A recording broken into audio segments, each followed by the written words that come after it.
तो हेलो दोस्तों, स्वागत है आप सबका एक बार और H2 एड में। देखिए, ये वाली जो वीडियो सीरीज़ है इसमें हम मिडीवल इंडिया करते हैं। ठीक है, सतीश चंद्रा के द्वारा लिखी गई बुक है। ठीक है, तो इसको कवर करते हैं और इस वाली वीडियो सीरीज़ में जो है हम लाइन बाय लाइन देखिए चैप्टर्स को कवर करते हैं और उसका डिस्कशन भी करते चलते हैं। इस सीरीज़ में हमने 3 चैप्टर देख लिए थे और ये चौथा चैप्टर है जो हमको करना है। ठीक है, और देखिए इस तरह की वीडियो के लिए जो है वीडियो को लाइक ज़रूर कर दीजिएगा और चैनल को सब्सक्राइब करके 100 सब्सक्राइबर तक पहुंचा दीजिए। बहुत बहुत थैंक यू है आपको कि आप लोगों के सहायता से 50 सब्सक्राइबर्स चैनल्स पे हो चुके हैं। तो चलिए आइए फोर्थ वाला जो चैप्टर है वो स्टार्ट करते हैं। तो देखिए फोर्थ वाला जो चैप्टर है वो economic and social life, education and religious belief से डील करेगा। ठीक है, इसमें हमको इकोनॉमिक और जो सोशल लाइफ रही है पीपल की, ठीक है, 1800 से 1200 के बीच में वो देखने को मिलेगी। ठीक है, फिर एजुकेशन और रिलीजियस बिलीफ जो था उसके बारे में हमको कुछ जानकारी मिलेगी। तो आइए अब इसको कंटिन्यू करते हैं और साथ ही में देखिए इसको समझते हुए भी चलेंगे। तो देखिए क्या कह रहा है, कह रहा है although we have not yet studied political development in the north India from 1000 to 1200, the entire period from 800 to 1200 may be regarded as one for the purpose of studying economic and social life and religious beliefs. तो कह रहा है देखिए कि अभी तक हमने 1000 से 1200 तक का तो पॉलिटिकल डेवलपमेंट देखे नहीं पड़ा है। ठीक है, लेकिन उसके बाद भी अगर जो हम एक चाहें तो अगर जो हमको इकोनॉमिक और सोशल लाइफ के बारे में पढ़ना है तो 1800 से 1200 एडी का जो टाइम पीरियड है इसको हम देखें एक टाइम पीरियड के इंटायर टाइम पीरियड को एक साथ पढ़ सकते हैं। ठीक है, इसको एक तरह से समझ सकते हैं और इसमें हम देख सकते हैं कि उस समय के जो लोग हैं, ठीक है, उनकी जो है इकोनॉमिक, सोशल लाइफ और रिलीजियस बिलीफ जो है वो कैसा रहा है। आगे देखिए वो कह रहा है economic and social life ideas and belief change much more slowly than political life. तो कह रहा है देखिए इकोनॉमिक और सोशल लाइफ जो है और आइडियाज़ हैं और बिलीफ जो है ये बहुत ही स्लोली चेंज होता है अगर जो हम पॉलिटिकल लाइफ से कंपेयर करें। तो देखिए पॉलिटिकल लाइफ तो बहुत ही फ्रीक्वेंट चेंज होते हैं, क्योंकि देखिए जितने फ्रीक्वेंट राजा वगैरह चेंज होंगे, ठीक है, एडमिनिस्ट्रेटिव पॉलिसीज़ वगैरह चेंज होगी, उतना ही फ्रीक्वेंट पॉलिटिकल लाइफ जो है वो चेंज हो जाती है। लेकिन इकोनॉमिक और सोशल लाइफ जो है और आइडियाज़ और जो बिलीफ जो है इनको चेंज होने में देखिए बहुत ही बड़ा टाइम पीरियड का रिक्वायरमेंट होता है। ये देखिए ग्रेजुअल चेंज है, अचानक से नहीं होता है। ठीक है, जबकि अगर जो पॉलिटिकल लाइफ में देखें तो ये सर्टेन चेंज है और बहुत ही मतलब अचानक से हो जाता है। फिर देखिए क्या कह रहा है that is why many of the earlier features which existed before the 9th century continued during this period also. और इसलिए हमको ये देखने को मिलेगा कि जो अर्लियर फीचर्स हमने देखे थे जो 9th सेंचुरी से पहले कॉन्टिन्यूड जो हमको देखने को मिले थे वो इस पीरियड में भी कॉन्टिन्यू रहेंगे। At the same time there were a number of new factors which made the period different from the earlier one. कह रहा है इसके अलावा हमको कुछ देखिए ऐसे भी देखिए फैक्टर देखने को मिलेंगे, कुछ नए फैक्टर देखने को मिलेंगे जिनके चलते ये पीरियड जो है पिछले पीरियड से देखिए थोड़ा सा हमको नया देखने को मिलेगा और डिफरेंट देखने को मिलेगा। Generally speaking new elements as well as elements of continuity are found in every historical period but the extent and direction of change varies. तो कह रहा है देखिए जनरली अगर जो हम बात करें तो नए एलिमेंट्स जो हैं, ठीक है, और नए एलिमेंट जो कॉन्टिन्यूटी के हैं हमको हर हिस्टोरिकल पीरियड में देखने को मिलता है, लेकिन इनका जो एक्सटेंट है और जो डायरेक्शन है, ठीक है, डायरेक्शन ऑफ चेंज है वो वेरी करता है। अब ट्रेड और कॉमर्स के बारे में देख लेते हैं। तो देखिए क्या कह रहा है the economic situation specially trade and commerce in the country during this period is a matter of debate among the historians. तो कह रहा है देखिए इस टाइम पीरियड में जो इकोनॉमिक सिचुएशन रही है, ठीक है, जो ट्रेड और कॉमर्स रहा है ये एक डिबेट की तरह है हिस्टोरियंस के बीच में। तो डिफरेंट हिस्टोरियंस का डिफरेंट व्यू पॉइंट हमको देखने को मिल जाएगा। अब देखिए कह रहा है some consider it to be a period of stagnation and decline. कुछ लोग इसको देखिए पीरियड ऑफ स्टैग्नेशन और डिक्लाइन मानते हैं। A setback both of the foreign trade and long distance trade with in the country, और इसको एक सेटबैक के तरह ट्रीट करते हैं कि इसमें फॉरेन ट्रेड का और लॉन्ग डिस्टेंस ट्रेड जो है जो विद इन कंट्री जो है उसका भी देखिए डिक्लाइन ये मान के चलते हैं कि इसको एक सेटबैक मिला है, मतलब ये देखिए बैक सीट पे आ गया है। Decline of town and the greater localism and regionalism कह रहा है, और decline of towns, greater localism और रीजनलिज्म हमको देखने को मिलेगा। फिर कह रहा है the virtue the virtual absence of gold coin till the 10th century is considered to be a proof of this। और जो वर्चुअल एब्सेंस हमको देखने को मिलता है गोल्ड कॉइन का 10th सेंचुरी तक, ये एक प्रूफ की तरह सर्व करता है इन सारी बातों का। ये फिर कह रहा है we can hardly examine here all these points in detail. तो ये देखिए ये जो सारे पॉइंट्स हैं इनको एग्जामिन करना तो देखिए काफ़ी मुश्किल है। Suffice it to say that the fall of the Roman Empire did not seriously affect India's trade with the West, since two large empires, the Byzantine Empire with its base in Constantinople and Sassanid Empire based in Iran rose during the subsequent period। देखिए ये कह रहा है कि ये कहना सही रहेगा कि जैसे ही रोमन एम्पायर का फेल हुआ है, ठीक है, रोमन एम्पायर जब फॉल कर गया है, ठीक है, तो इसका कुछ बहुत बड़ा सीरियस इम्पैक्ट हमको इंडिया पे नहीं देखने को मिलेगा। और उसका जो दो मेन कारण है उनमें हमको ये देखने को मिलता है कि जिस समय जो दो लार्ज एम्पायर्स थे वेस्ट के, जिसमें से बाइजेंटीन एम्पायर है जिसका बेस हमको कॉन्स्टेंटिनोपोल में देखने को मिलता है, और सैसनिड एम्पायर है जिसका बेस हमको ईरान में देखने को मिलता है। ये देखिए सब्सिक्वेंट पीरियड में देखिए धीरे धीरे राइज करके आए हैं और इनके साथ इंडिया का ट्रेड रिलेशन काफ़ी अच्छा रहा है। Both of them to keen interest in trade with India and the Indian Ocean region. तो वही कह रहा है कि देखिए ये दोनों एम्पायर्स हैं, इनका बहुत ही कीन इंटरेस्ट रहा है इंडिया के साथ ट्रेड में, और इंडियन ओशन रीजन जो है, ठीक है, IOR वाला जो पोर्शन है उसके साथ देखिए इनको जो है ट्रेड में काफ़ी इंटरेस्ट था। After the rise of Arab empire in the 7th century, the Arab expanded the trade of the West to India, South Asia and China. तो कह रहा है देखिए जैसे ही हमको अरब एम्पायर का राइज देखने को मिलेगा 7th सेंचुरी में, इसके बाद हमको ये देखने को मिलेगा कि अरब जो है अपना जो ट्रेड जो है वो अपना जो ट्रेड है उसको एक्सपेंड कर देंगे, ठीक है, इंडिया के तरफ और साउथ एशिया और चाइना के तरफ। There is no reason to believe that Indian traders were excluded from this expanded trade. और ऐसा कोई रीजन हमको नहीं देखने को मिलेगा जिसमें हमको ये मानना पड़े कि इंडियन ट्रेडर्स जो हैं, ठीक है, वो इस ट्रेड से एक्सपेंडेड रहे हैं, ठीक है। Hence gold and silver continue to come to India in return for its favourable trade. तो इसलिए हमको गोल्ड और सिल्वर जो है वो इंडिया में आता हुआ दिख जाएगा, जो भी फेवरेबल ट्रेड हम करेंगे अरब से उसके मतलब एवज में, या फिर कह लें उसके बदले में। That is why India continue to be considered a country full of gold and silver and hence an attractive price for foreigners to invade and trade with. तो देखिए इसलिए जो है इंडिया जो है ये full of gold and silver माना जाता है। इंडिया को जो है full of gold and silver माना गया है क्योंकि इंडिया का ट्रेड बहुत अच्छा रहा है, और ट्रेड अच्छा रहा है तो इन्फ्लक्स जो है गोल्ड और सिल्वर का वो बहुत अच्छा रहा है। इसलिए देखिए इंडिया को ये कंटिन्यू किया गया है, ये मानते रहा गया है कि इंडिया के पास बहुत ही अच्छी मात्रा में गोल्ड और सिल्वर है, और ये एक कारण होगा, ये एक अट्रैक्टिव प्राइस की तरह सर्व करेगा फॉरेनर्स को कि फॉरेनर्स जो है वो इंडिया के साथ जो है ट्रेड करें या फिर उसको इन्वेड कर लें।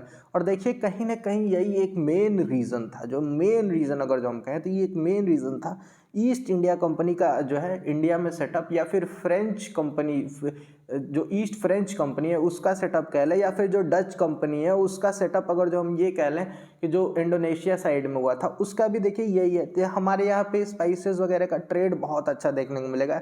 ग्रेजुअली जब हम आगे चैप्टर्स पढ़ेंगे तो देखेंगे कि ब्लैक पेपर हमारे यहाँ का आज के टाइम में भी एक्सेप्शनल है। हमारे यहाँ का जो ब्लैक पेपर है, जो हमारे यहाँ की टी लीव्स हैं, ठीक है, हमारे यहाँ पे उस समय जब इंडिगो प्रोड्यूस किए जाते थे, कॉटन की जो खेती थी, तो ये सब कुछ मेन फैक्टर रहे हैं जिससे के चलते देखिए बहुत यहाँ गोल्ड और सिल्वर का इन्फ्लक्स था। तो फॉरेनर्स को ये लगता था कि हम इन्वेड कर लेंगे यहाँ पे अगर जो, ठीक है, और यहाँ पे कब्जा कर लेंगे तो ये सारी चीज़ों पे अगर जो मेरा कंट्रोल हो जाएगा, इनके ट्रेड पे अगर जो कंट्रोल हो गया तो ये जो गोल्ड और सिल्वर का इन्फ्लक्स है इस पर भी मेरा कंट्रोल हो जाएगा और हम अमीर बन जाएंगे। और देखिए आगे चलकर हमको यही देखने को मिला कि ईस्ट इंडिया कंपनी जो है पहले तो जो है इंडिया के साथ ट्रेड करनी आई, फिर उसके बाद से जो ट्रेड था उसके बेनिफिट्स को देख के जो है इंडिया की तरफ लुभ गई और बाद में इंडिया को ही देखिए गुलामी की तरफ ढकेल दिया। तो ये चीज़ देखने को मिलेगी। तो देखिए यहीं से आपका बेस अगर जो आप ये मान के चलें तो यहाँ से बेस आपका जो है स्टार्ट हो गया है। अब आगे देखिए क्या कह रहा है, why the gold and silver was use for decorating temples and palaces or for jewelry or simply buried for future use and not used for coinage is a question to which no satisfactory answer is available। तो देखिए एक जो ऐसा question है जिसका हमको अभी तक सेटिस्फैक्ट्री आंसर नहीं मिल पाया, वो ये है कि क्यों जो है गोल्ड और सिल्वर का जो है डेकोरेशन के लिए यूज़ किया गया टेम्पल और पैलेसेस में या फिर ज्वेलरी के तरह, और सिंपली या फिर हम ये मान के चलें तो गोल्ड और सिल्वर जो है उसको जो है आफ्टर लाइफ के लिए लोगों के साथ दफना दिया जाता था। आपको पता होगा पहले के ज़माने में कुछ मान्यताएं ऐसी थी कि कुछ चीज़ें जो है गोल्ड सिल्वर ये सब धन वगैरह मतलब रुपया पैसा ये सब जो है दफना दिया जाता था, और ये माना जाता था कि जो मर गया है उसके साथ उसकी आफ्टर लाइफ वाली जो जर्नी होगी उसमें काम आएगा। तो ऐसा क्यों किया जाता था, इसका देखिए कोई सेटिस्फैक्ट्री आंसर तो नहीं अवेलेबल है। बहुत सारे देखिए इस पर डिबेटेबल आंसर आपको देखने को मिल जाएंगे। कहीं कोई ये कहेगा कि चूँकि एक्सपेंसिव थे इसलिए यूज़ किए जाते थे, या फिर किसी का मानना ये है कि शाइनी थे इसलिए यूज़ किए जाते थे। लेकिन देखिए अगर जो हम ऐसे आपको पीरियोडिक टेबल की ज़्यादा जानकारी हो तो ऐसा नहीं है कि गोल्ड सबसे शाइनिएस्ट ऑब्जेक्ट है, उससे भी शाइनिएस्ट देखिए मेटल हमको देखने को मिलेंगे। लेकिन हाँ कहीं ना कहीं देखिए एक इसका एकदम सटीक सेटिस्फैक्ट्री आंसर तो नहीं अवेलेबल है। आइए नेक्स्ट पैरा देखते क्या है। कह रहा है we have seen how a large number of states arose in country during the period. तो ये हमने देखा है कि कैसे लार्ज नंबर ऑफ स्टेट जो है कंट्री में इस पीरियड में देखिए राइज हुए थे, ये हमने पिछले चैप्टर में ध्यान दिया था। And the growing power and the authority of those holding superior rights in the land. और ये हमने ये देखा था कि जो पावर है और अथॉरिटी है वो किस तरह से ग्रो की है जिन्होंने लैंड की होल्डिंग रखी है अपने पास, जिनके पास लैंड का होल्ड रहा है, ठीक है, इनके सुपीरियर राइट्स रहा है लैंड पे।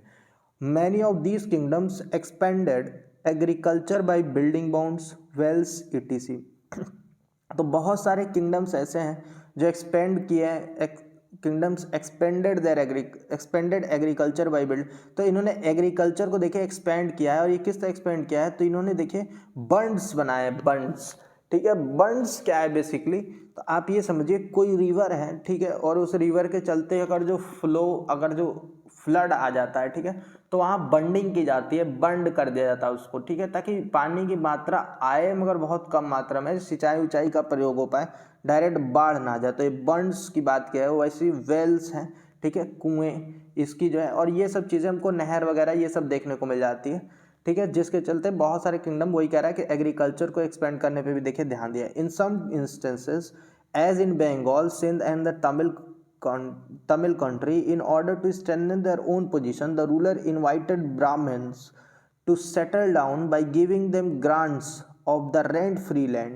ये देखिए कह रहा है कि सम इंस्टेंसेस में हमको ये देखने को मिलेगा, जैसे कि अगर जो बंगाल, सिंध और तमिल का रीजन लें, ठीक है, तो अपने पोजीशन को जो है स्ट्रेंथन करने के लिए, ठीक है, और अपनी पावर को बढ़ाने के लिए जो रूलर्स रहे वहाँ के, ठीक है, उन्होंने ब्राह्मण्स को इनवाइट किया है, और ऐसा कहा है उनको जो है रेंट फ्री लैंड दिया है, ठीक है, और ये कहा है कि आप यहाँ सेटल डाउन हो जाइए। देखिए पहले के ज़माने में देखिए ब्राह्मण्स की देखिए काफ़ी इज्जत थी। देखिए उस समय ऐसा माना जाता था कि जिसके पास कहीं ना कहीं ब्राह्मण का सपोर्ट है उसके पास पूरे किंगडम का सपोर्ट है। तो वही चीज़ कह रहा है, तो ब्राह्मण्स को अट्रैक्ट करने का सबसे इजी तरीका उस समय यही था। देखिए आज के टाइम में भी किसी को भी अट्रैक्ट करने का इजी तरीका यही है कि आप उसको ब्राइब कर दें। तो एक तरह से ब्राइब करने का ही तरीका है कि रेंट फ्री लैंड दिया जाता था। ये चीज़ ध्यान रखेंगे हम कि ये जो ब्राह्मण्स को रेंट फ्री लैंड दिया जा रहा है इसको ब्रह्मदेय बोलते थे। अगर जो कहीं आप कॉपी पेन अगर जो लेकर बैठे हैं, ठीक है, तो एक नोट बना के वहाँ लिख लीजिएगा, ये लिखे grant rent free lands given to Brahmans as grants are known as, ठीक है, ब्रह्मदेय। तो इसको ब्रह्मदेय बोलते थे, ठीक है। अब ये कह रहा है since the bulk of these lands were uncultivated, many tribesman who were nomads और cattle rearers or food gatherers were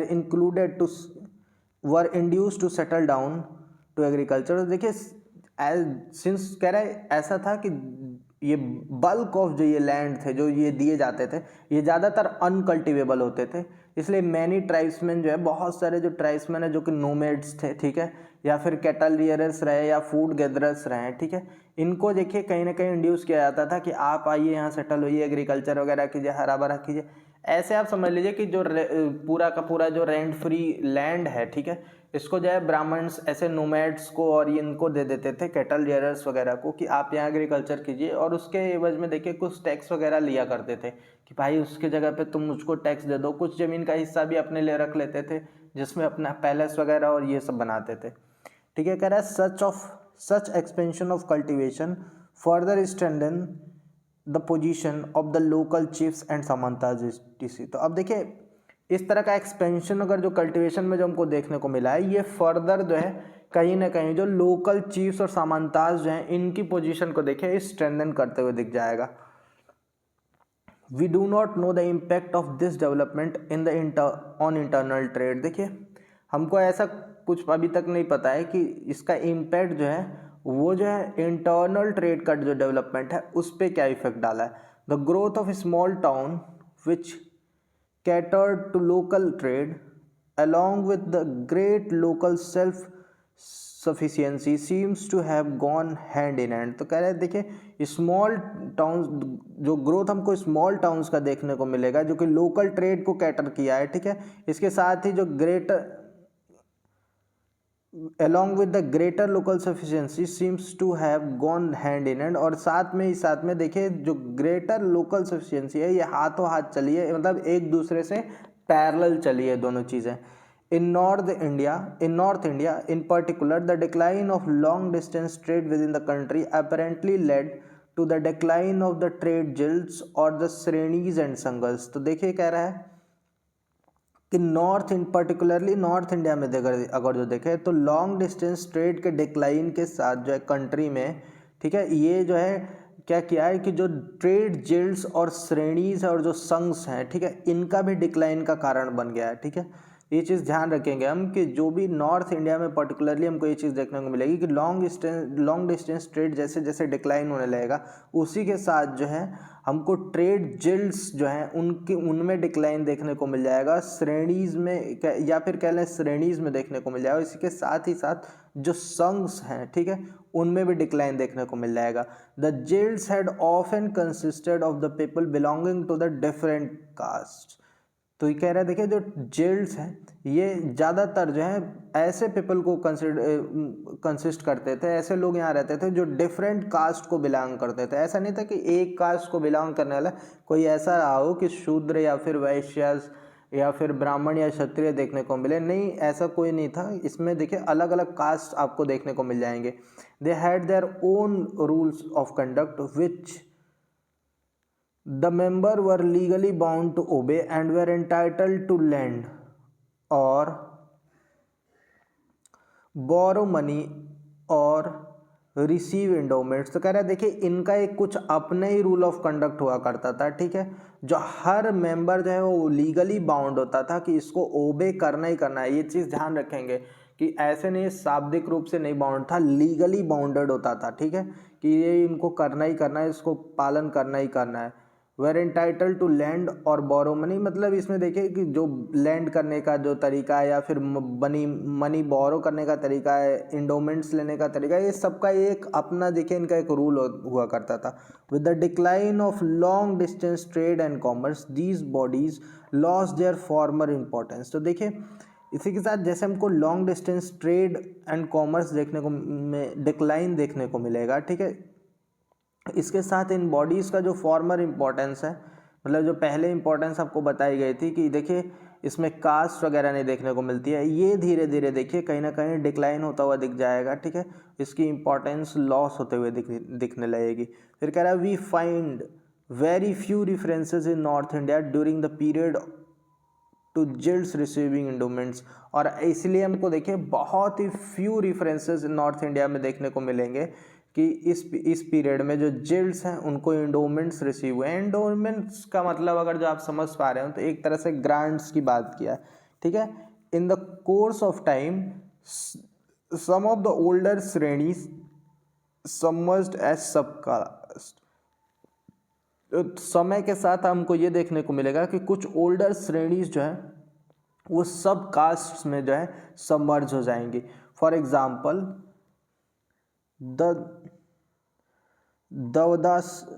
दवदास श्रेणी विच वॉज अ जिल्ड बिकेम सब कास्ट ऑफ वैश्यास। तो देखिए दवदास जो है एक श्रेणी हुआ करती थी, ठीक है। और ये बाद में चल के जो वैश्यास हैं उनकी एक सब कास्ट बन गई।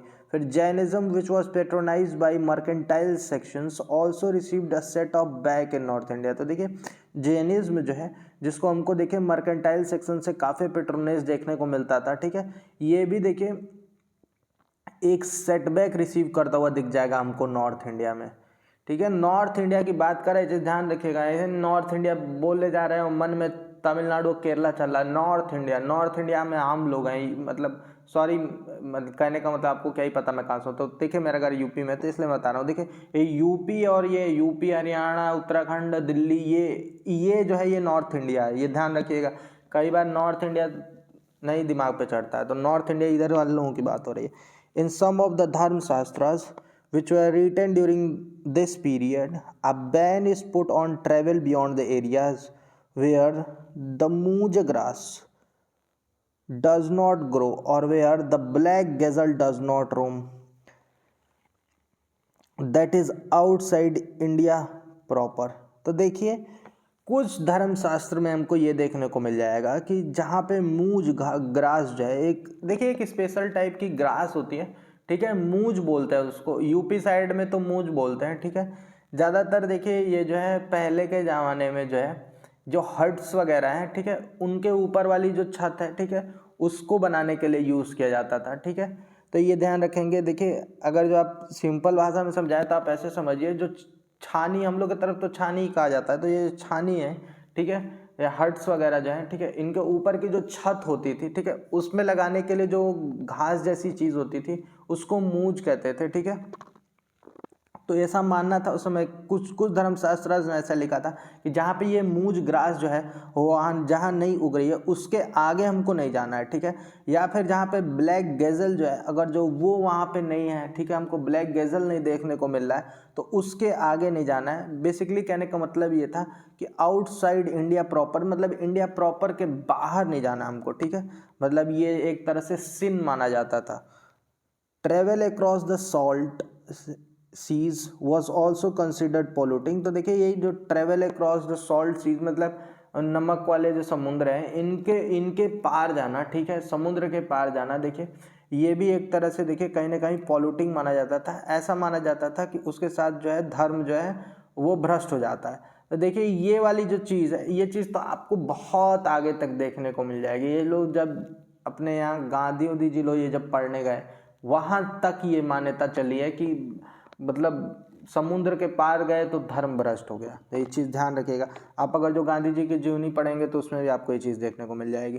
ये फिर क्या कह रहा है, these bans were not taken seriously, और इन बैन्स को देखिए सीरियसली लिया नहीं जाता था। For we have accounts of the Indian merchants, philosopher, medical man and craftsman visiting Baghdad and other Muslim towns in the West Asia during the period. तो ये ऐसा हम क्यों कह पा रहे हैं कि इन बैंक्स को सीरियसली नहीं मिलता था, क्योंकि इंडियंस के हमको अकाउंट देखने को मिल जाते हैं। मर्चेंट्स, फिलोसफर्स जो हैं, मेडिकल मैन जो है, या फिर जो क्राफ्ट्समैन जो है, इन्होंने काफ़ी बार बगदाद को या अदर मुस्लिम टाउन्स जो हैं वेस्ट एशिया में, उसको विजिट किया इस पीरियड में। और इनको विजिट करने के लिए आपको पता ही है कि समुद्र को पार करना ही पड़ता था। Perhaps the ban was meant for Brahmans only. तो फिर या फिर ऐसा हो सकता है कि जो बैन्स वगैरह जो है ये सिर्फ ब्राह्मण पे ही रहा हो, ठीक है। और was mean to discourage too many Indians going to the area dominated by the Islam in the West. या फिर हम ऐसा मान सकते हैं कि ये इसलिए होगा ताकि इस बात को डिस्करेज किया जा सके कि जो इंडियंस हैं, ठीक है, वो ज़्यादा मात्रा में जो है इस्लामिक कंट्रीज़ में जो है या फिर वेस्ट में जो है वो जो है नहीं जा पाए। And the Buddhism in the east for fear of their bring back heretical religious ideas. और यह बुद्धिज्म और ईस्ट में इसलिए नहीं जाने दिया था हुआ क्योंकि वहाँ बुद्धिज्म था। बुद्धिज्म का देखिए कुछ अपना ही आइडियोलॉजी था, कास्ट वोस्ट कुछ नहीं जानते ही आप, बहुत ही आप बुद्धिज्म अगर जो देखें तो बुद्धिज्म कहीं ना कहीं बाकी धर्म के मुताबिक काफ़ी अच्छा, मतलब एक लिबरल आइडिया लेके चलता है। तो ये इसका डर था कि वहाँ से अपने जो हेरेटिकल रिलीजियस आइडियाज़ जो है वो लेके नहीं चले आए। तो ये जो है मे बी एम्बेरसिंग हो सकता है और अनएक्सेप्टेबल हो सकता था ब्राह्मण्स के लिए और जो रूलिंग ग्रुप्स थे वहाँ पे। देखिए सीधी बात है, फूट डालो राज करो, जब भी होता था, ठीक है, उसके बाद से अंग्रेजों ने भी किया और अब भी होता है। आप एक बार जान लीजिए कि हर ही जो भी मतलब ये दुर्भाग्य ही कह सकते हैं अपने देश का कि जो जब रहा है, ठीक है, धर्म में बांट के जो है हमें, या फिर हम ऐसे कह लें नॉर्मल पब्लिक को जो है वो अपना फ़ायदा निकाल ले गया है, चाहे वो जब के रूलिंग लोग हों, आज के रूलिंग लोग हों, या कभी के रूलिंग लोग रहे हों। ये बात आप नोट कर लीजिए। आज भी जो पॉलिटिकल पार्टीज़ हैं कहीं ना कहीं यही सब काम करते हैं। किसी का कोई हिंदू सपोर्टर है, कोई मुस्लिम सपोर्टर है, कोई बौद्ध सपोर्टर है, कोई भाई दलित्स को सपोर्ट करता है, कोई जाट्स को सपोर्ट कर रहा है। ये सब मैं आपको फैक्ट बता रहा हूँ कि कोई किसी को सपोर्ट वपोर्ट नहीं करता, सारे अपने फ़ायदे निकाल रहे हैं। तो आप भी देखिए, मेरा मानना तो देखिए सीधा है कि हर बंदा अपना फ़ायदा निकालता है। आप भी वोट उसको दीजिए जिससे आपका फ़ायदा हो। आप ये मतलब ये सब फैक्ट में मत पढ़ो कि मतलब अपन बीजेपी को हरा देंगे, अपन सपा को हरा देंगे, इसको हरा देंगे। एग्जाम्पल तौर पे बोला, आप किसी भी पार्टी को हरा देंगे ये मत सोचो। अब बस ये देखो कि जो कैंडिडेट किसी भी पार्टी का है वो आपके लिए हेल्पफुल है कि नहीं। आपके लिए हेल्पफुल है, आप वोट दो, बात खत्म करो। चलिए ठीक है, ये सब डिस्कशन तो काफ़ी लंबा राजनीति चलने लगेगी तो खत्म नहीं। आगे देखते हैं क्या कह रहा है।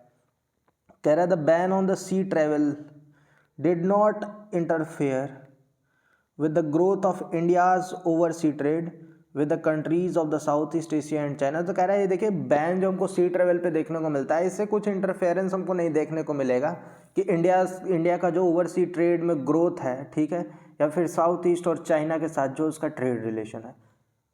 एक सेकेंड, जी हाँ, फिर देखिए कह रहा है the brisk trade between South India and the countries of South East Asia had started from the 6th century onwards. तो देखिए हमको जो एक ट्रेड देखने को, अगर जब ब्रिस्क ट्रेड हम देखें साउथ इंडिया के बीच में और अदर कंट्रीज जो है साउथ ईस्ट एशिया की, ठीक है, तो ये हमको 6th सेंचुरी के बाद स्टार्ट होता हुआ दिखेगा।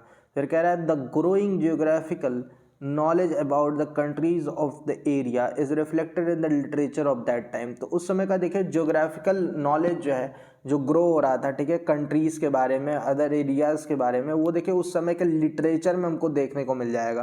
फिर कह रहा है the particular feature of the languages of the area their dresses etc. तो देखिए जो पर्टिकुलर फीचर्स जो हैं, जो लैंग्वेजेस हैं उन एरियाज़ की, ठीक है, ये सारी चीज़ें और जो ड्रेसेस हैं, ये सब जो है हमको उस समय के बुक्स में मेंशन देखने को मिल जाएगा। जैसे कि हरिसेना द्वारा लिखी गई एक बुक है जिसका नाम है बृहत कथा कोश, तो ये इसमें हमको देखने को मिल जाएगा। ये देखिए काफ़ी इंपॉर्टेंट देखिए बुक है, तो ये ध्यान रखेंगे। इस बुक कई बार पेपर में पूछ चुका है, फिर पूछ सकता है कि बृहत कथा कोश जो है ये किसके द्वारा लिखी गई है, तो हरिसेना द्वारा लिखी गई है, ध्यान रखेंगे। फिर कह रहा है there are many stories about the adventure of Indian merchants in the magical waters of the area, stories which became the basis for the well known story of Sindbad and sailor. तो देखिए बहुत सारी हमको देखिए इस adventurer stories Indian merchants की देखने को मिल जाएंगी magical water of the areas में, कि इन एरिया के जो मैजिकल वाटर हैं उसमें कैसे देखिए एक एडवेंचर स्टोरीज आपको देखने को बहुत सारी, उसमें से आपको एक सिंदबाद नाम की देखिए बहुत ही फेमस स्टोरी है, ठीक है, वो देखिए एक सिंदबाद नाम के एक सेलर की स्टोरी है, ठीक है, तो वो आप काफ़ी इंपॉर्टेंट है, आपको पता ही होगा। वो वाली कहानी है जिसमें सिंदबाद रहता है, जाता है, फिर वो मांस का लोथड़ा फेंकता है तो कुछ हीरे चिपक जाते हैं, तो पंख वंख लगा कर मुँह का उड़ता है। बहुत पहले हमने भी पढ़ा था, लेकिन हाँ कुछ ऐसी कहानी थी। तो वो वाली जो कहानी है उसकी बात कर रहा है। इस तरह की एडवेंचर स्टोरीज धीरे धीरे देखिए फेमस होनी स्टार्ट हो गई थी। फिर देख कह रहा है the Indian merchants were organised in guilds, the most famous of them being the Manigramam and Nanadesi which had been active since early times. तो देखिए इंडियन मर्चेंट्स जो है वो गिल्ड्स में ऑर्गेनाइज थे, और इनमें से जो मेन फेमस है, जो मतलब जो मोस्ट फेमस है, वो है एक मणिग्रामम है और एक नाना देसी है। देखिए ये एक नन देसी दिया हुआ है, ये नाना देसी भी आपको कई जगह देखने को मिलेगा, तो आप ये ध्यान रखिएगा। नाना देसी या नन देसी की बात करें तो सेम गिल्ड की बात कर रहा है अर्ली टाइम्स में, तो आप ये ध्यान रखेंगे कि ये जो इंडियन मर्चेंट्स का गिल्ड है, ये हो सकता है पेपर में पूछ दे कि इनमें से कौन सा इंडियन मर्चेंट का गिल्ड है, तो आपको मणिग्रामम और नाना देसी को टिक करना रहेगा। फिर देखिए क्या कह रहा है, these guilds displayed a spirit of enterprise engaging in retail and wholesale trade off the many foreign countries. अब ये गिल्ड्स जो हैं ये इस चीज़ की स्पिरिट्स को, एंटरप्राइज की स्पिरिट को दिखाते थे, ठीक है। ये रिटेल में भी इंगेज थे और होलसेल ट्रेड में भी देखिए बहुत ही कई सारी फॉरेन कंट्रीज के साथ इंगेज थे। फिर कह रहा है they also give handsome grants to temple which became centre for social and cultural life and sometimes also advanced money for trade. तो देखिए कह रहा है कि ये इन्होंने बहुत ही अच्छे अमाउंट में जो है टेम्पल्स को भी ग्रांट दिया, ठीक है, कि टेम्पल्स को मतलब दान दिया है, ठीक है। और इसके साथ देखिए जो इसके विच became centre for social and cultural life, जो कि आगे चल के देखिए सोशल और कल्चरल लाइफ का जो है सेंटर बन के आया है, टेम्पल्स की बात कर रहा है, ठीक है। एंड समटाइम्स ऑल्सो एडवांस में, और कई बार देखिए इन्होंने देखिए मनी को भी एडवांस में लिया है ट्रेड के लिए, ठीक है। मतलब देखिए मार्केट से पैसा उठाया ट्रेड के लिए, हम ये कह सकते हैं। Many of the Indian traders settle down in these countries, और बहुत सारे इंडियन ट्रेडर्स जो हैं इन कंट्रीज़ में भी सेटल हुए हैं जिनके साथ देखिए इंडिया का ट्रेड चला है। Some of them took wives from local population, और बहुत सारे ने देखिए लोकल पॉपुलेशन से देखिए वाइव्स भी लिए हैं, ठीक है। The priest followed the traders, और जो प्रीस्ट जो हैं उन्होंने वो जो है ट्रेडर्स को फॉलो करते थे इस समय।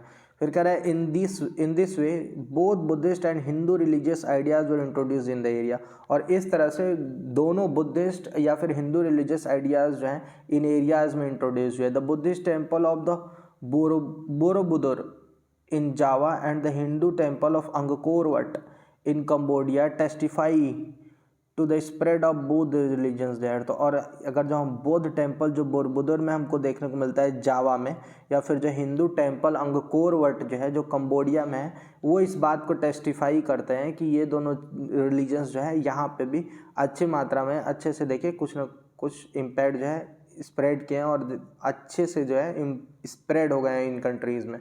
सम of the ruling families of the area were semi Hinduized, कुछ उस समय के देखे जो रूलिंग फैमिलीज रही हैं उन एरियाज़ की वो सेमी हिंदुआइज रही हैं, मतलब या तो स्पाउस जो है दोनों स्पाउस में से कोई एक जो है हिंदू रहा है, कहने का मतलब ये है। And they welcome trade and cultural relation with India, और इन्होंने देखे जो ट्रेड और कल्चरल रिलेशन जो है इंडिया के साथ इसको वेलकम किया।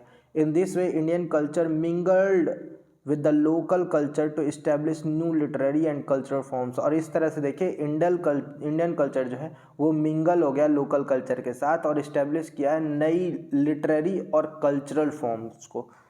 कह रहा है सम observers think that the material prosperity of the Southeast Asian countries, the growth of civilization and establishment of large states was based in large measure on the introduction of Indian technique of irrigated rice cultivation। तो कह रहे हैं देखिए कुछ observers का ये मानना था कि जो मटेरियल प्रॉस्पेरिटी है साउथ ईस्ट एशियन कंट्रीज़ की और जो ग्रोथ ऑफ सिविलाइजेशन या फिर इस्टेब्लिशमेंट ऑफ लार्ज स्टेट्स जो हमको देखने को मिलता है, तो ये based in large major on introduction. तो ये देखिए तो ये बेस्ड था किस पे, तो लार्ज मेजर जो है जो जिसमें हमको इंडियन टेक्निक का देखिए इंट्रोडक्शन देखने को मिल जाएगा। इरिगेटेड राइस कल्टीवेशन, जो देखिए राइस कल्टीवेशन का, इरिगेटेड राइस कल्टीवेशन का जो एक टेक्निक है वो एक इंडियन टेक्निक है, उसके चलते देखिए कहीं ना कहीं एक बहुत ही लार्ज इम्पैक्ट पड़ा इस चीज़ पे।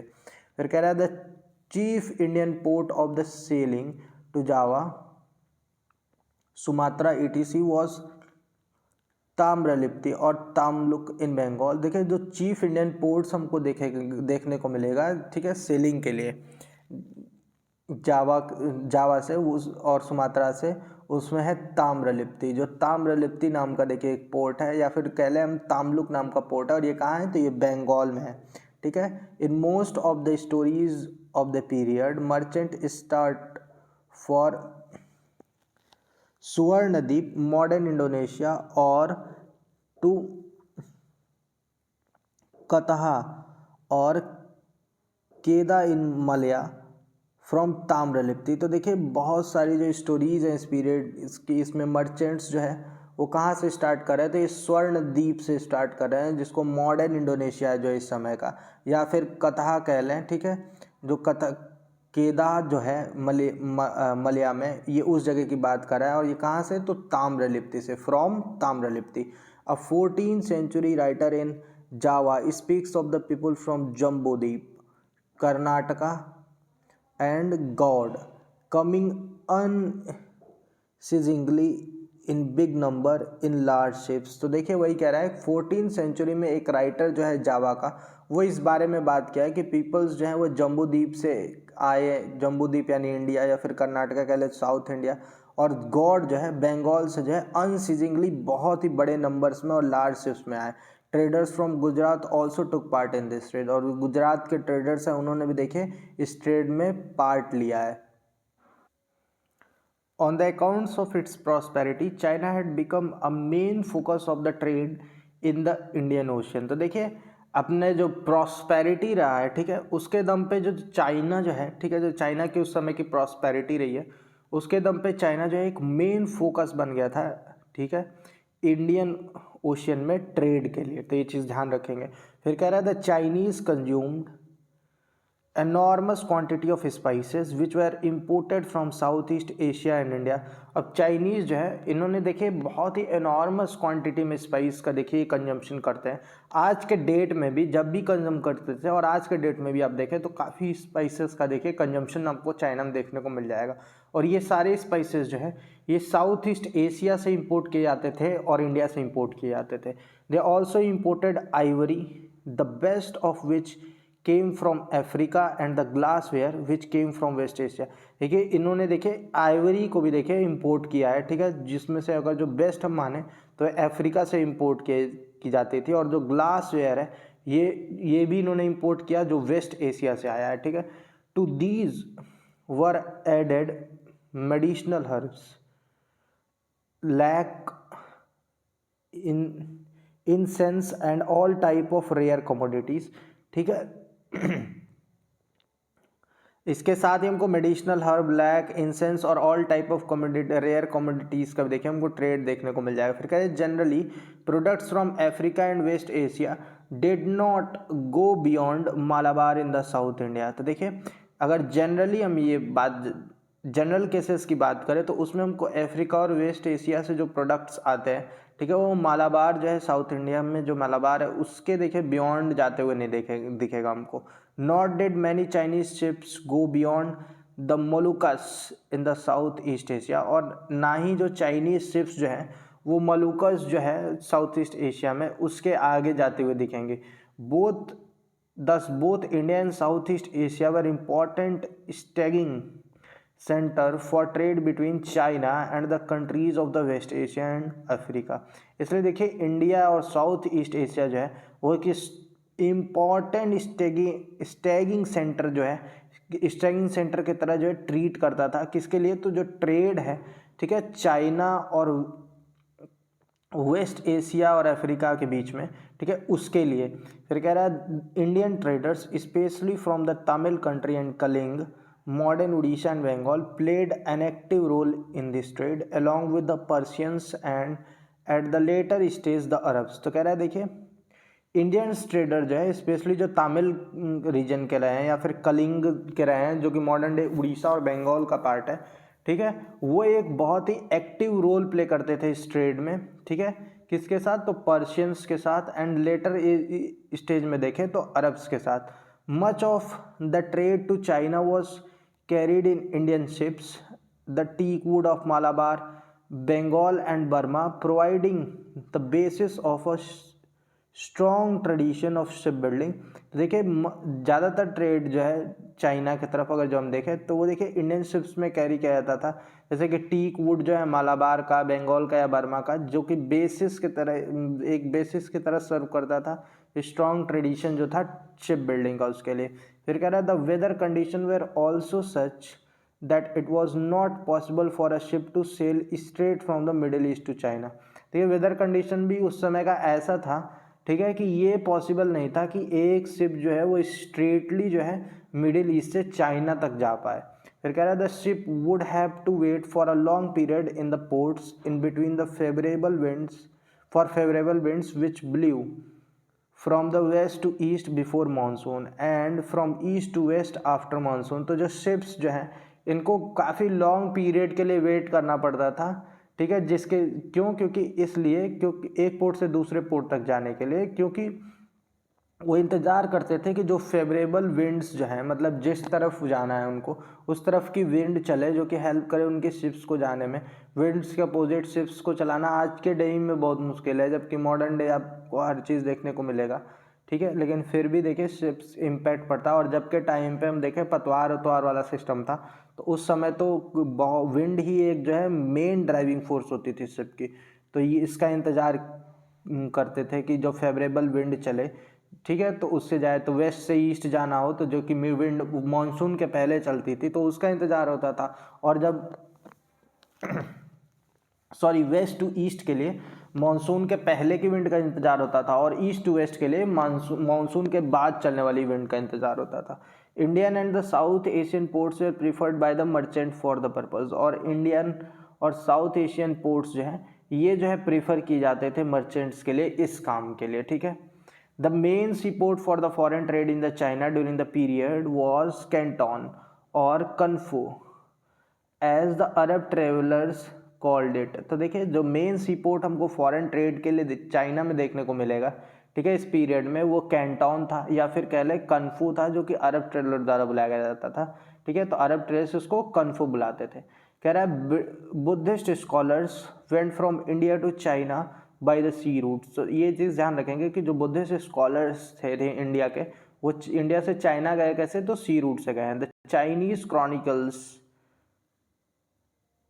tell us that the number of Indian monks in the Chinese courts toward the close of 10th and the beginning of the 12th century was the highest in the Chinese history। तो कह रहा है देखिए Chinese chronicles में हमको ये देखने को मिलेगा कि नंबर ऑफ इंडियन मॉन्क्स जो है वो चाइनीज कोर्ट्स में देखने को हमको मिल जाएंगे। कब, तो 10th सेंचुरी के आसपास और बिगिनिंग ऑफ 11th सेंचुरी के आसपास। इस समय पे हाईएस्ट हमको देखने को मिल जाएगा चाइनीज हिस्ट्री में। फिर कह रहा है the Chinese account of a slightly earlier period tell us that the Canton river was full of ships from India, Persia and Arabia. तो देखिए चाइनीज़ अकाउंट्स की अगर जो बात करें, ठीक है, उनके अगर जो हिस्ट्री की और उनके मतलब जो जो डिटेल वो अकाउंट रहा है उसकी बात करें, तो स्लाइटली अर्लियर पीरियड में हमको ये देखने को मिलेगा कि कैंटोन रिवर जो है ये मेंशन है कि जो कैंटोन रिवर है वो शिप से हमेशा फुल रहती थी, जो कि इंडिया से, पर्सिया से और अरेबिया से आते थे। It says that in Canton itself there were 3 Hindu temples in which Indian resided. इसमें हमको ये देखने को मिलेगा इस अकाउंट में कि कैंटोन में जो मेन कैंटोन है वहीं पर सिर्फ हिंदू के 3 टेम्पल्स थे जहाँ पे इंडियन रिसाइड करते थे। The presence of Indians in the Chinese Sea is testified to by Japanese records, which gave the credit of introducing cotton into Japan to 2 Indians who were carried over to the country by the black current। तो देखिए कह रहा है कि the presence of Indian in the Chinese sea. तो कह रहा है इंडियन का जो प्रेजेंस है चाइनीज सी में ये टेस्टिफाई करता है। कैसे टेस्टिफाइड होता है, तो ये जापानीज रिकॉर्ड द्वारा टेस्टिफाई करता है, जिसमें हमको ये क्रेडिट देखने को मिल जाएगा कि जो कॉटन जो है जापान में जो इंट्रोड्यूस हुआ है वो 2 इंडियंस के द्वारा इंट्रोड्यूस किया गया है, जो कि अनफॉर्चुनेटली जो ब्लैक करंट जो है, ठीक है, उसके जो कि एक कंट्री करंट है उसमें फ्लो होके देखिए 2 इंडियंस जो है जापान चले गए थे और उन्होंने देखिए कॉटन को इंट्रोड्यूस किया था जापान में। Indian rulers, particularly the Pala and the Sena rulers of the Bengal and the Pallava and the Chola ruler of the South India, tried to encourage this trade by sending a series of embassies to the Chinese emperor। तो Indian rulers जो रहे उस समय के, जो पालाज और सेना rulers रहे बंगाल के, और पल्लव्स और जो चोलाज रूलर रहे हैं साउथ इंडिया के, इन्होंने देखिए काफ़ी ट्राई किया है कि ये इनकरेज कर सके ट्रेड को, ठीक है, और इसके लिए इन्होंने बहुत सारे जो है सीरीज ऑफ एम्बेसीज को सेंड किया है चाइनीज़ एम्परर्स के पास। फिर कह रहा है the Chola ruler Rajendra one sent a naval expedition against Malaya and the neighbouring countries to overcome their interference in the trade with China. तो ये हम यहाँ तक कि हमको ये देखने को मिलता है, जो चूला रूलर जो है राजेंद्र वन जो है, इन्होंने एक नेवल एक्सपीडिशन पूरा कर दिया था मलया के ऊपर, मतलब मलया पे भेज दिया था, ठीक है, मलया के against, and the neighbouring countries, और उसके नाइबरिंग कंट्रीज जो थी वहाँ पर भी। ये सिर्फ इसलिए किया इन्होंने क्योंकि इनका ये गंवारा नहीं था कि जो ट्रेड है चाइना के साथ उसमें इंटरफेरेंस हो। The embassy sent to India sent to China by Rajendra one travelled in an Indian ship. तो जो एम्बेसी सेंट की गई थी चाइना राजेंद्र वन द्वारा, वो एक इंडियन शिप में गए थे, ये ध्यान रखेंगे। फिर कह रहा है there is a evidence to show that there were many shipyards which were located on the south west coast including Gujarat. तो ऐसे बहुत सारे एविडेंस हमको देखने को मिल जाएंगे जहाँ पे हमको बहुत सारे शिपयार्ड्स देखने को मिल जाएंगे जो कि वेस्ट कोस्ट पे लोकेटेड थे, जिनमें गुजरात भी इंक्लूडेड है। फिर कह रहा है दस growth of the India's foreign trade in area was based on the strong maritime tradition including ship building and the skill and the enterprise of its trader. तो कह रहा है देखिए, इसलिए growth of Indian foreign trade जो है इस area का, वो किस पे बेस्ड था, तो स्ट्रॉन्ग मैरिटाइम ट्रेडिशन जो था उस पे बेस्ड था। इसमें शिप बिल्डिंग्स इंक्लूडेड है, और जो स्किल्स और एंटरप्राइज है यहाँ के ट्रेडर्स की वो भी इंक्लूडेड है। फिर कह रहा है the Chinese trade was very favourable to the countries engaged in it, so much so that in the 13th century the Chinese government tried to restrict the export of gold and silver from China। कह रहा था Chinese trade जो है इतना favourable था इन countries के लिए, countries के लिए, और इतना इंगेज था चाइना इसमें कि इसलिए इतना ज़्यादा इंगेज था कि 13वीं सेंचुरी में हमको ये देखने को मिलेगा कि चाइनीज़ गवर्नमेंट जो है उन्होंने देखिए रेस्ट्रिक्ट कर दिया एक्सपोर्ट को, जिससे कि गोल्ड और सिल्वर का जो है एक्सपोर्ट ना हो पाए चाइना से, ठीक है। Indian ships gradually give way to the Arabs and the Chinese ships which were bigger and faster. अब देखिए इंडियन शिप्स जो है वो ग्रेजुअली धीरे धीरे जो है अरब्स के शिप्स को भी और चाइनीज शिप्स को भी देखिए रास्ता देना स्टार्ट कर दिए थे, जो कि इनके मात्रा में, इंडियन शिप्स के मात्रा में काफ़ी बिगर होते थे और फास्टर भी होते थे। We are told that the Chinese ships were several storeys high and carried 600 passengers apart from 400 soldiers. तो हमको ये पता चलता है कि जो चाइनीज शिप्स जो हैं वो बहुत सेवरल स्टोरीज को होती थी, मतलब कई तल्ले की होती थी, ठीक है, और इसमें देखिए 600 पैसेंजर्स बैठ सकते थे, जबकि अदर में देखें तो सिर्फ 400 ही सोल्जर्स की देखिए व्यवस्था होती थी। फिर कह रहा है an important factor in the growth of the Chinese ship was use of the mariner compass, an invention which later travelled from China to west. कह रहा है देखिए, अगर जो इम्पोर्टेंट फैक्टर देखें चाइनीज शिप्स के ग्रोथ की, ठीक है, या डेवलपमेंट की, तो उसमें हमको मरीनर कंपास देखने को मिलता है। ये एक ऐसा इन्वेंशन है जो बाद में देखिए चाइना से वेस्ट की तरफ भी ट्रेवल किया है और वेस्ट में काफ़ी यूज़ में आता था। Already Indian science and technology were being left behind, और इसके साथ ही देखिए हमको इंडियन साइंस और टेक्नोलॉजी जो है वो काफ़ी पीछे छूटती हुई दिख जाएगी। Thus Indian trade with the western areas and with South East Asia and China grew steadily. इसलिए इंडिया का जो ट्रेड हमको वेस्टर्न एरियाज और साउथ ईस्ट एशिया के साथ और चाइना के साथ जो है वो धीरे धीरे ग्रो होता हुआ दिख जाएगा। The lead in this trade was taken by South India, Bengal and Gujarat, और इसमें जो लीड हमको लेते हुए वो दिख जाएंगे पार्ट्स या एरियाज दिख जाएंगे इंडिया के, वो है साउथ इंडिया, बंगाल और Gujarat. This was an important factor in the wealth and prosperity of this area, और ये एक बहुत ही इंपॉर्टेंट फैक्टर की तरह सर्व करेगा, जिसके चलते ये जो एरियाज हैं ये काफ़ी वेल्दी और प्रॉस्पेरस थे। अब कंडीशन ऑफ पीपल पे फोकस कर लेते हैं। देखिए क्या कह रहा है there was no decline in the high standard of the Indian handicrafts such as textiles, works on gold and silver, metallurgy etc during the period. So देखिए हमको किसी भी तरह का डिक्लाइन नहीं देखने को मिलेगा। जो हाई स्टैंडर्ड ऑफ हैंडीक्राफ्ट्स जो है इंडिया का जो हैंडीक्राफ्ट्स का हाई स्टैंडर्ड है, ठीक है, जैसे कि टेक्सटाइल है या फिर वर्क ऑन गोल्ड और सिल्वर पे वर्क है या फिर मेटलर्जी है इस पीरियड में, तो इन सब चीज़ों का हमको किसी भी तरह का डिक्लाइन नहीं देखने को मिलेगा। Indian agriculture also continue to be in a flourish condition. और इंडियन एग्रीकल्चर जो है ये भी देखिए एक जो है फ्लरिशिंग कंडीशन में कंटिन्यू रहेगा। उसके बाद देखिए क्या कह रहा है many of the Arab traveller testify to the fertility of the soil and the skill of the Indian peasants. और बहुत सारे अरब ट्रेवलर्स जो हैं इस बात को टेस्टिफाई भी किए हैं कि जो सॉयल की फर्टिलिटी रही है वो कितनी उम्दा रही है और यहाँ के जो इंडियन पीजेंट्स की स्किल्स हैं वो भी कितनी अच्छी रही हैं। All literary works of the period tell us that the ministers, officials and the feudal chiefs lived in a great ostentations and splendor। तो कह रहा है जितने भी हमको ऑल लिटरेरी वर्क्स, जितने भी लिटरेरी वर्क्स हैं इस पीरियड के, वो हमको ये बताते हैं कि जो मिनिस्टर्स और ऑफिशियल्स जो हैं या फिर जो फ्यूडल चीफ्स जो हैं वो कितने ज़्यादा देखें स्प्लेंडर में और ऑस्टेंटेशन में रहते थे। मतलब कितनी ज़्यादा जो है एक भव्यता में हम कह ले रहते थे, एक उनका एक रुतबा होता था, भौकाल जिसको कहते हैं, उसमें रहते थे।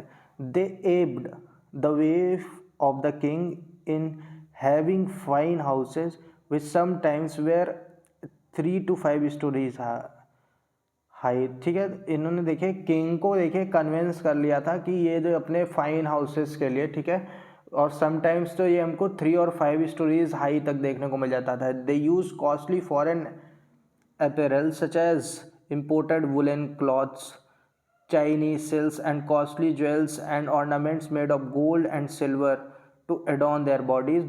देखिए इन्होंने काफ़ी फॉरेन अपरेल जो कॉस्टली जो है उसको भी यूज़ किया है, या फिर हम कह लें फॉरेन प्रोडक्ट्स जो कॉस्टली फॉरेन प्रोडक्ट्स रहे उनको भी काफ़ी यूज़ में लाते थे। जैसे कि इम्पोर्टेड वुलन क्लॉथ्स है, चाइनीज सिल्क है, कॉस्टली ज्वेल्स हैं, जो ज्वेल्स कॉस्टली ज्वेल्स हैं, रूबी वगैरह ये सब, ठीक है, रूबी, एमरल्ड, सफ़ायर ये सब है, ठीक है। ऑर्नामेंट्स जो गोल्ड और सिल्वर के बने हुए हैं अपनी बॉडी को एडॉर्न करने के लिए, अपनी बॉडी को खूबसूरत दिखाने के लिए। They maintained a large number of women in their household and had a train of domestic servants to look after them. तो देखिए इन्होंने देखे बहुत ही लार्ज नंबर में वुमेन्स को भी अपने हाउस होल्ड में मेंटेन करते थे, और एक पूरी की पूरी देखिए एक ट्रेन ही होती थी डोमेस्टिक सर्वेंट्स की। कहने का मतलब है डोमेस्टिक सर्वेंट्स की पूरी एक जमात होती थी जो इनको इनके मतलब इनकी जो ये जो लेडीज़ हैं इनको इनका जो है ध्यान रखता है वेन एवर, या फिर अपना भी इनका भी ध्यान रख पाए, ठीक है। Whenever they moved out a large number of the attendants accompanied them. जब भी ये बाहर जाते थे तो एक लार्ज नंबर ऑफ अटेंडेंट्स जो है वो इनके साथ जाते थे। अब अटेंडेंट्स का मतलब ये होता है देखिए साथ में जाने वाले ऐसे लोग जो आपसे ओहदे में छोटे हों, ठीक है, और जाने पे एक अभी आपका इंट्रोडक्शन वगैरह कराएं। आप देखे होंगे मंत्री लोगों के साथ 2-4 लोग ऐसे होते हैं कि वो कुछ नहीं होता है, उनकी पार्टी में कोई स्टेटस नहीं है, वो बस उनका काम यही है कि वो जाएंगे और ये कहेंगे कि फला मंत्री जी हैं। नहीं, अब मंत्री तो अपना खुद का इंट्रोडक्शन नहीं देगा, तो वो जाएंगे तो कहेंगे, वहाँ जाकर नहीं भौकाल फैला देते हैं कि अरे सांसद जी आए, सांसद जी आए, ये वाला जो है वो, या फिर कोई ये आए हैं वो आए हैं। तो इनका इंट्रोडक्शन देने के लिए वो अटेंडेंट होता है, कोई उनकी ज़रूरत को पूरी करने के लिए जो काम है, तो ये सब काम जो है इसके लिए अटेंडेंट्स जो हैं इनके आसपास आपको देखने को मिल जाएंगे। फिर कह रहा है they assumed high sounding titles such as mahasamantadhipati, ठीक है, and had their own distinctive symbols such as banners, decorated umbrellas and yaktail और whisk away flies। तो देखिए इनके पास हमको जो है हाई साउंडिंग टाइटल्स देखने को मिल जाएंगे, जैसे कि महासमानताधिपति एक टाइटल है, ठीक है, कि महासमानताधिपति। तो ये टाइटल इस तरह के जो है हाई साउंडिंग टाइटल देखिए ये एज्यूम करते थे, और इनके पास अपना एक डिस्टिंक्ट सिंबल हुआ करता था, एक अपना खुद का बैनर हुआ करता था, डेकोरेटेड अम्ब्रेलाज का यूज़ करते थे, ठीक है, और यॉक टेल रखते थे, विस्क ऑफ फ्लाई, दो फ्लाईज जो हैं उसको हटाने के लिए। आप देखे होंगे एक सोने की, मतलब अगर जो मूवीज़ वगैरह हम देखेंगे तो सोने की या फिर एक छोटी सी डंडी लगी रहती है, उसमें देखिए बाल वगैरह आगे की तरफ निकले रहते हैं, दो जो दासियाँ रहती हैं हिलाते रहती हैं, ठीक है, वो जो चीज़ है उसकी बात कर रहा है, ठीक है। अब ये कह रहा है big merchants also aped the way for king ways of the king and sometimes their living was quite royal. और देखिए बिग मर्चेंट्स जो है इन्होंने भी देखिए अपना एक रास्ता देखिए किंग की नज़रों में बना लिया था कि ये इनकी भी लिविंग जो है वो क्वाइट रॉयल थी, मतलब कुछ काफ़ी हद तक रॉयल लिविंग थी। Of a millionaire Koteshwar in the Chalukyan Empire, we are told that huge banners with the ringing bells were hosted over his house and that he owned a large number of horses and elephants. ठीक है, एक Millionaire के बारे में जानकारी, जो कि Millionaire उस समय देखिए कोटीश्वर बोला जाता था, तो कोटीश्वर जो थे, ठीक है, या फिर मिलेनियर थे चालुक्यन एम्पायर के टाइम पे, उनके यहाँ हमको ये तक देखने को मिला कि ह्यूज बैनर, बहुत बड़े बैनर्स जो हैं, रिंगिंग बेल्स उस पर बनी हुई थी, ठीक है, वो होस्ट होता था उनके घर के ऊपर, उनके घर के ऊपर हमेशा लहराते रहता था। और एक लार्ज नंबर ऑफ हॉर्सेस और एलिफेंट्स को भी देखिए इन्होंने ओन किया है, मेंटेन किया है। The main building was approached by a staircase of crystal and had a temple of crystal floor and walls which were adorned by religious painting containing a image an image in crystal। तो कह रहा देखिए main building जो है वो देखिए stair case जो है, एक स्टेयर केस होती थी क्रिस्टल की बनी हुई जिससे अप्रोच की जाती थी, ठीक है, जिससे चढ़ के मेन बिल्डिंग में जाते थे। Had a temple of crystal floor, एक टेम्पल होता था जिसमें जो कि क्रिस्टल फ्लोर पे होता था, ठीक है। वॉल्स जो है वो एड ऑन की जाती थी रिलीजियस पेंटिंग से, ठीक है, जिसमें हमको इमेज देखने को मिल जाते थे क्रिस्टल्स के अंदर। वस्तुपाला and तेजपाला, Vastupal and Tejpal, who were ministers in Gujarat, were reputed to have been the richest merchant of their times। तो देखिए वास्तुपाल और जो तेजपाल है, ठीक है, ये उस समय के मिनिस्टर है गुजरात के, और ऐसा माना जाता था कि उस समय के रिचेस्ट मर्चेंट रहे अपने टाइम के, ठीक है।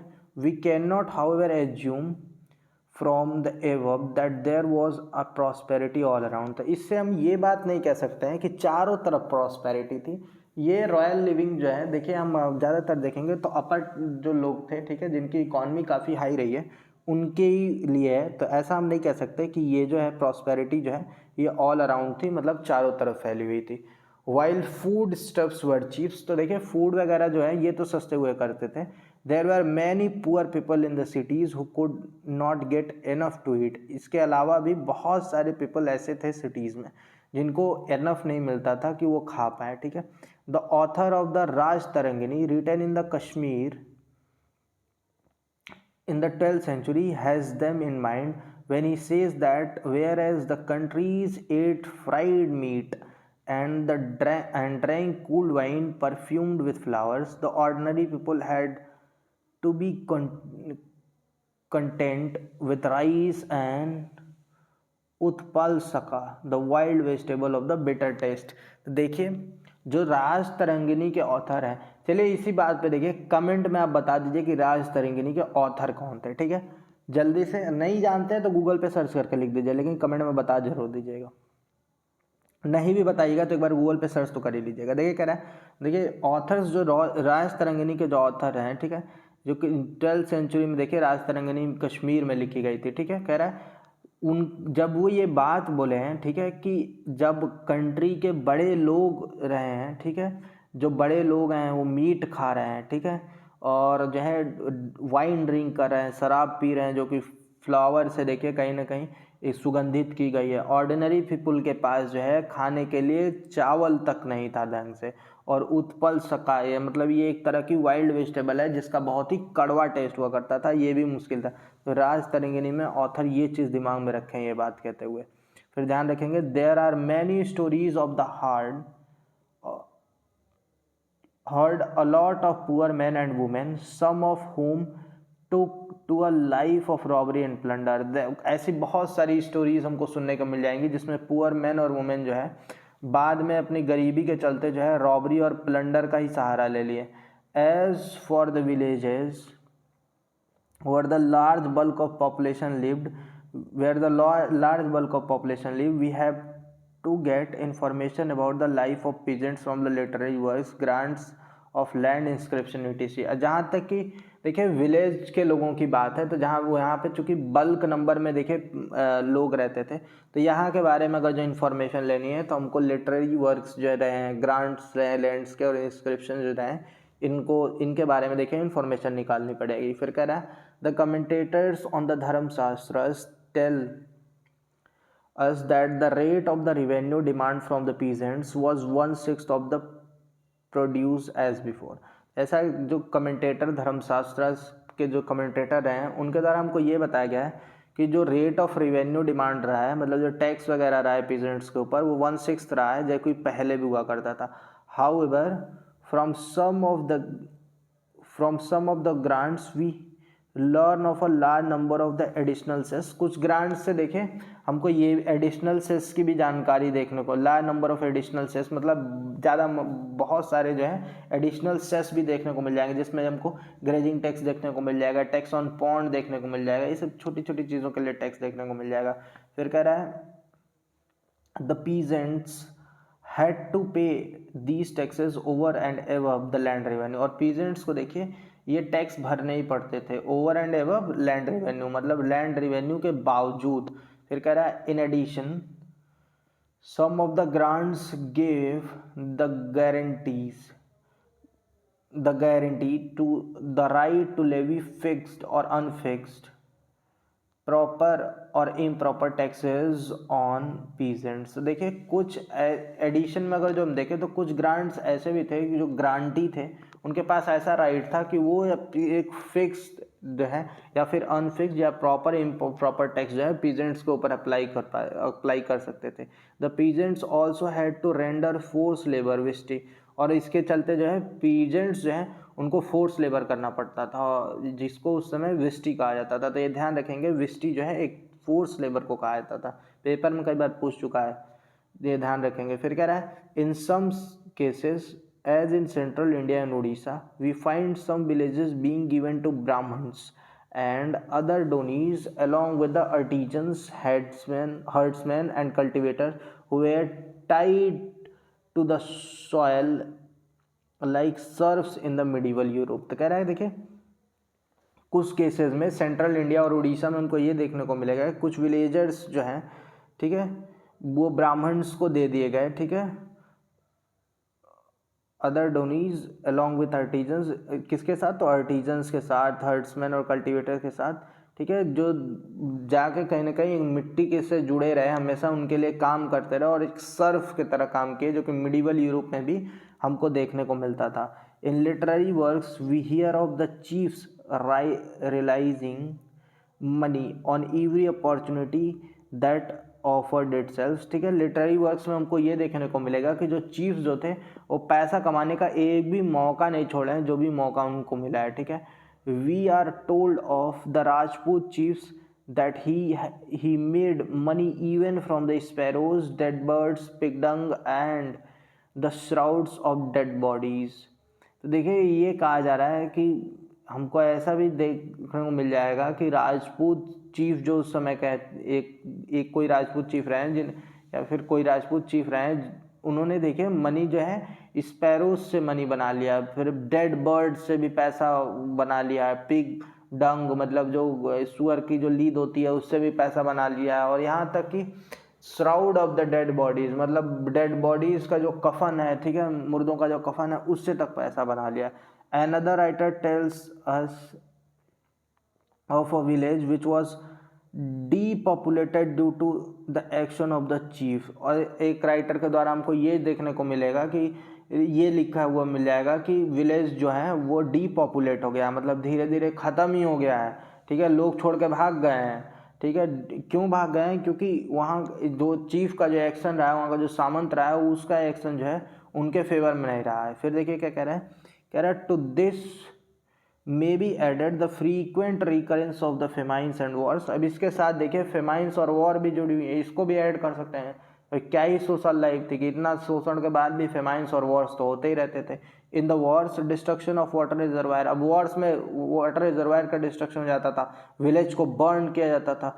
सीजर बाई फोर्स हमको देखने को मिल जाएगा, जिसमें कैटल और ग्रेन्स स्टोर ग्रैंडीज जो ग्रेन्स वगैरह ग्रैंडीज में स्टोर थे इसका सीज कर लिया जाता था। डिस्ट्रक्शन ऑफ सिटीज देखने को मिल जाएगा, नॉर्मल फीचर था उस समय के बारे में। So much so that they are considered legitimate by writers of the period, इतना कि ज़्यादा कि उस समय के उस पीरियड के जो राइटर हैं उनके लिए लेजिटिमेट इसको मानते थे। ठीक है, thus the growth of society which may be called feudal increased the burden on the common man। इसलिए जो ग्रोथ ऑफ सोसाइटी जो है, ठीक है, जिसको फ्यूडल बोल सकते हैं, वो देखिए बर्डन जो है कॉमन मैन पे जो है इंक्रीज किया है। ठीक है, अब देखिए हमको नेचर ऑफ सोसाइटी देखनी है। अब देखिए नेचर ऑफ सोसाइटी में क्या कह रहा है, कह रहा है number of important changes took place in the Indian society during this period. One of these was growing power of the class of a class of people who were variously called Samantas, Ranak, Raut or Rajputs etc. by the contemporary writers। तो इसमें number of important changes हमको देखने को मिल जाएंगे Indian society में इस period में। इसमें से जो एक इम्पॉर्टेंट चेंज हमको देखने को मिलेगा कि जो ग्रोइंग पावर है एक क्लासेस की, ठीक है, पीपल की, जो वेरियसली जिनको वेरियस नाम से बुलाया जा रहा है, जैसे कि सामंता हो गया, रणक हो गया, राउत हो गया या फिर राजपूत हो गया, ठीक है, ये सब जो है कंटेम्प्रेरी राइटर्स के द्वारा हमको देखने को मिल जाएगा। फिर कह रहा है their origins were very different, इनके ओरिजिन्स देखिए बहुत ही डिफरेंट है। Some were government officers who were increasingly paid not in cash but by assigning to them revenue bearing villages. तो इसमें देखिए कुछ ऐसे हैं गवर्नमेंट ऑफिसर्स हैं जिनको कैश में नहीं पेमेंट की जाती है, ठीक है, इनकी पेमेंट जो है इनको रिवेन्यू बेरिंग विलेजेस को असाइन करके पे की जाती थी। बेसिक कहने का मतलब यह है कि ऐसे विलेजेस जो रिवेन्यू जनरेट करते थे, ठीक है, तो उनसे कुछ टैक्स लेना होता था, तो उन टैक्स का कुछ पार्ट जो है अपनी सैलरी के तरह जो है ये लोग रख लेते थे और बाकी का टैक्स का जो बचा हुआ पार्ट होता था वो स्टेट को पे करते थे। फिर कह रहा है other were defeated rajas and their supporters who continue to enjoy the revenue of the limited areas। और अदर्स जो है वो डिफीटेड राजाज हैं जो अपने सपोर्टर्स के साथ देखिए जो है जो रिवेन्यू है उसको, लिमिटेड एरियाज का जो रिवेन्यू है उसको एंजॉय करते थे। फिर कह रहा है still others were local hereditary chiefs और the military adventurers who had carved out a sphere of authority with the help of armed supporters, ठीक है। कुछ ऐसे हैं जो लोकल हेरिडेटरी चीफ्स हैं या फिर मिलिट्री एडवेंचरर्स हैं जिन्होंने देखिए एक स्फीयर ऑफ अथॉरिटी को कार्व आउट कर लिया। और ये किसके हेल्प से किया है इन्होंने, तो आर्म सपोर्टर्स जो हैं इनके, उनके हेल्प से किया है। Still others were tribals and clan leaders, कुछ जो है ट्राइबल्स हैं और क्लैन लीडर्स हैं।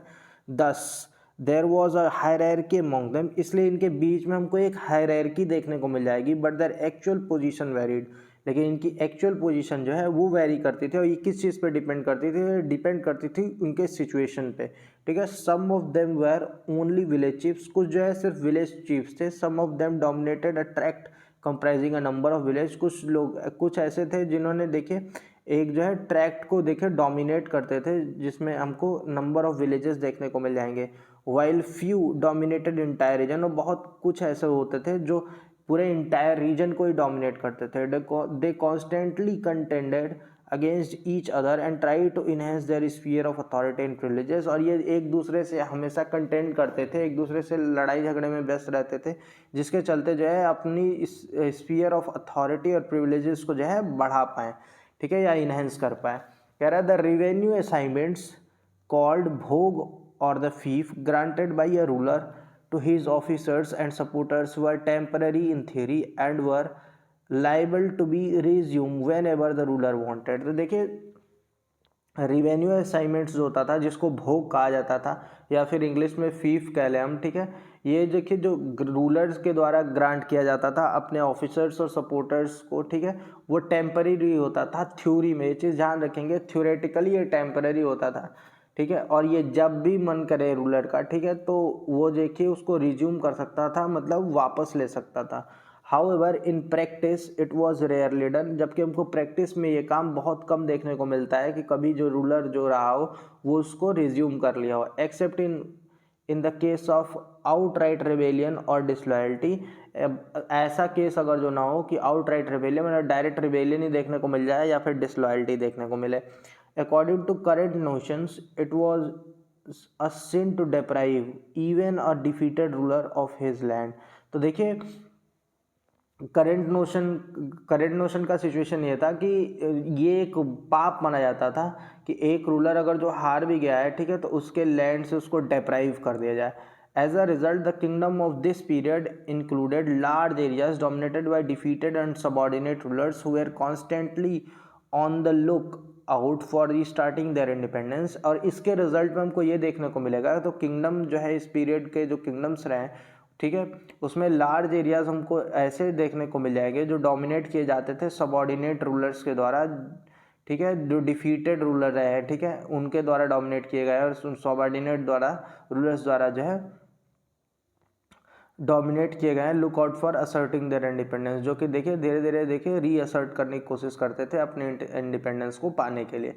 With in the territories of these rulers again various officer looked upon their assignments as a hereditary fiefs, और इन रूलर्स की टेरिटरी में बहुत सारे ऐसे भी ऑफिसर्स थे जो अपने आप को इस तरह देखते थे कि उनको देखिए मतलब असाइनमेंट्स हेरिडेटरी फीफ्स वगैरह मिला रहता था, मतलब देखिए एक भोग का एक छोटा मतलब लैंड का पीस मिल जाता था जो हेरिडेटरी होता था नेचर में। In course of time even various government officers began to be considered hereditary, और कोर्स समय बीतते के साथ देखिए हमको ये देखने को मिलेगा कि बहुत सारे गवर्नमेंट ऑफिसर्स जो है वो भी हेरिडेटरी हो जाएंगे, इसको भी हेरिडेटरी कंसिडर किया जाना लगेगा। We have in an earlier chapter seen a case in Bengal where the member of the family held the office of Mansab महामंत्री फॉर 4 जनरेशन। तो देखिए पिछले चैप्टर में हमने ये देखा भी था कि बंगाल एक ऐसा केस था बंगाल में जहाँ पे पूरी एक फैमिली जो है वो महामंत्री के वो देखिए ऑफिस को देखिए 4 जनरेशन तक होल्ड की थी। Similarly most officers began to be considered the monopoly of a few families, इसलिए देखिए कुछ ऑफिसर्स ऐसे है कि ऐसा माना जाता था कि उस ऑफिस में देखिए मोनोपोली है कुछ फैमिलीज की, ठीक है। The hereditary chiefs gradually assumed many of the functions of the government, और हेरिडेटरी चीफ्स जो है वो धीरे धीरे देखिए ग्रेजुअली जो है एज्यूम कर लेंगे बहुत सारे फंक्शंस जो है गवर्नमेंट के उनको। They not only assessed and collected land revenue but also assumed more and more administrative power such as right of awarding punishments and exacting fines on their own which earlier were generally considered royal privileges। तो देखिए हमको ये देखने को मिलेगा कि सिर्फ ना कि लैंड रिवेन्यू एसेस और कलेक्ट कर सकते थे बट कि इसके साथ साथ ही जो है मोर और मोर एडमिनिस्ट्रेटिव पावर भी इनके पास देखने को मिल जाएगी। इनके पास देखिए राइट ऑफ अवार्डिंग पनिशमेंट आ जाएगी, पनिशमेंट्स को अवार्ड कर सकते हैं, एग्जेक्टिंग फाइन्स को इम्पोज कर सकते हैं अपने मन से, ठीक है। पहले जबकि पहले के केस में हम देखें तो ये सारे जो है रॉयल प्रिविलेजेस माने जाते थे। They assume the right to sublet their land to their followers without the prior permission of the ruler, thus increasing the number of the people who drew sustenance from land without working on it themselves। तो इसलिए देखिए हमको ये देखने को भी मिलेगा कि अपने ज़मीन को सबलेट कर सकते थे, मतलब अपनी ज़मीन के भी हिस्से करके कुछ लोगों को लेंड कर सकते थे, उनको दे सकते थे, और इसके लिए देखिए रूलर की प्रायर परमिशन की ज़रूरत भी नहीं पड़ती थी।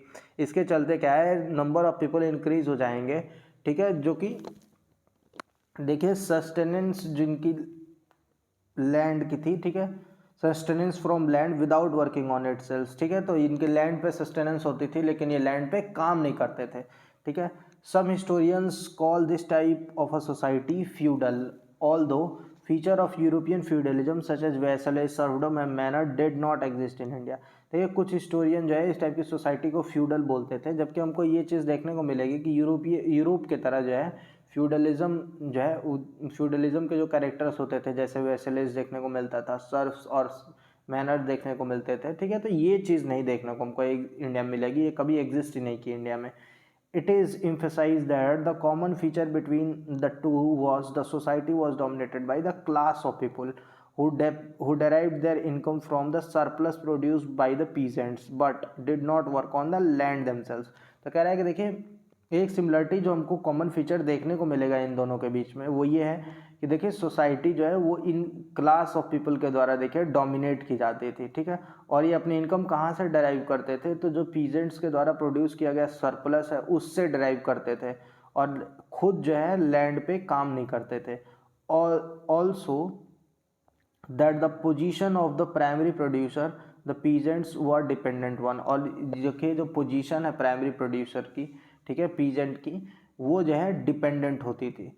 फिर कह रहा है a number of other historians prefer to call this society a medieval society, और बहुत कुछ नंबर ऑफ हिस्टोरियंस ऐसे हैं जिसको मिडिवल सोसाइटी के नाम से देखिए जो है कॉल करते थे।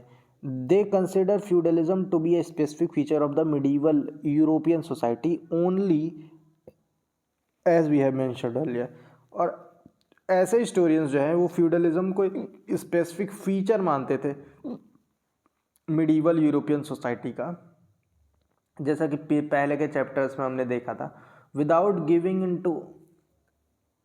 into this controversy further, we may note that a new type of society grew in India from 8th century onwards। देखिए ये सब कंट्रोवर्सी के परे अगर हम देखें तो 8th सेंचुरी ऑनवर्ड्स देखिए हमको एक नई टाइप की सोसाइटी इंडिया में ग्रो होते हुए दिखेगी, इम्फेसाइजिंग लोकलिज्म एंड सब रीजनलिज्म, जो कि देखिए लोकलिज्म और सब रीजनलिज्म पे इम्फेसिस करेगी। This is important for understanding the political and cultural development during this and the subsequent period. और ये बहुत ही इंपॉर्टेंट रोल प्ले करेगी हमको क्या है, पॉलिटिकल और जो कल्चरल डेवलपमेंट है इस पीरियड के, ठीक है, और जो सब्सिक्वेंट पीरियड है उनको समझने में देखिए काफ़ी इंपॉर्टेंट रोल प्ले करेगी। अब इसके बाद देखिए हमको कास्ट सिस्टम करना है। देखिए चैप्टर है काफ़ी बड़ा, कास्ट सिस्टम किया जाएगा तो 2.5 घंटे का लेक्चर हो जाएगा, फिर आपका भी मन नहीं लगेगा, ठीक है। तो अभी तक के लिए इतना रखते हैं, फिर एक वीडियो और होगी, ठीक है, जिसमें हम कास्ट सिस्टम करेंगे। और फिर जब ये दोनों वीडियोस अपलोड हो जाएंगी उसके 2 या 3 दिन बाद क्या है, एक मैं मर्ज वीडियो जो है अपलोड कर दूंगा, ठीक है, दोनों वीडियोस को मर्ज कर दूंगा आगे पीछे, ठीक है।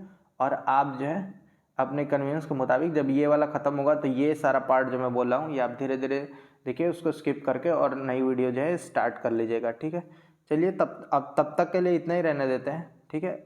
और देखिए पढ़ाई लिखाई पे ध्यान दीजिए और बुक के थ्रू पढ़िए। मैं बार बार कह रहा हूँ, देखिए आप कितने भी नोट्स वगैरह और कुछ भी प्रीफर कर लें, अंत में आपको बुक पढ़नी पड़ जाएगी, बुक पढ़नी पड़ जाएगी तो पढ़नी पड़ जाएगी। 5 से 6 बार एटलीस्ट बुक की रीडिंग कीजिए, उसके बाद ही कोई चीज़ काम आ सकती है।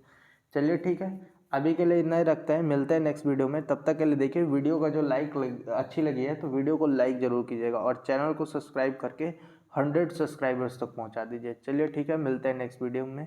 Thank you.